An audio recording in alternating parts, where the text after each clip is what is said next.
Accounting ratios के पिछले 2 videos में हमने current ratio and liquid ratio समझा। इन दोनों रेशियो में हमें वर्किंग कैपिटल का यूज़ आ सकता है। तो पहले बात, वर्किंग कैपिटल होता क्या है? तो वर्किंग कैपिटल होता है आपका करंट एसेट में से करंट लायबिलिटी को अगर आप लेस कर देंगे तो आपका वर्किंग कैपिटल आ जाएगा। दैट इज़, मैं वर्किंग कैपिटल को कह सकता हूँ excess of current asset over current liability. अब इसका यूज़ क्या है करंट रेशियो और लिक्विड रेशियो में?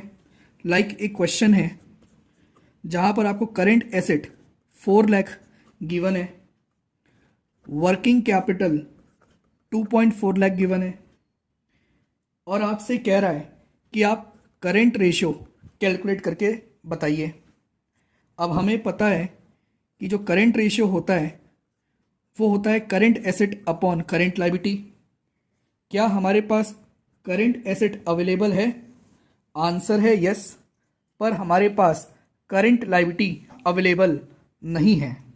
तो हम working capital and current asset का यूज़ करके सबसे पहले करंट लायबिलिटी निकाल लेंगे। तो वर्किंग कैपिटल क्या होता है? Sir current asset minus current liability. क्या क्वेश्चन में आपको वर्किंग कैपिटल गिवन है? यस 2.4 लाख। क्या आपको करंट एसेट गिवन है? यस 4 लाख। पर आपके पास करंट लायबिलिटी गिवन नहीं है। तो अगर मुझे करंट लायबिलिटी निकालना है तो करंट लायबिलिटी क्या हो जाएगी? 4 lakh, that is current asset minus working capital 2.4 lakh. तो आपकी करंट लायबिलिटी आ जाएगी 1.6 लाख। और अब मैं करंट रेशो निकाल लूँगा। करंट एसेट है मेरे 4 लाख और करंट लायबिलिटी अभी मैंने निकाला 1.6 लाख। इसे सॉल्व करेंगे तो आंसर आ जाएगा आपका 2.5 और इसे एक्सप्रेस करते हैं हम प्योर रेशो में, दैट इज 2.5:1। आइडियल रेशो क्या होना चाहिए था? 2:1। तो वर्किंग कैपिटल का यूज़ आपको आ सकता है करंट एसेट निकालने के लिए, करंट लायबिलिटी निकालने के लिए, अगर वो क्वेश्चन में गिवन ना हो। इसलिए मैंने आज इस पर ये वीडियो बनाया है। जो हमने लिक्विड रेशियो किया था उसमें हमने एक बात आई थिंक मिस कर दी थी कि लिक्विड रेशियो के लिए आइडियल रेशियो क्या होना चाहिए।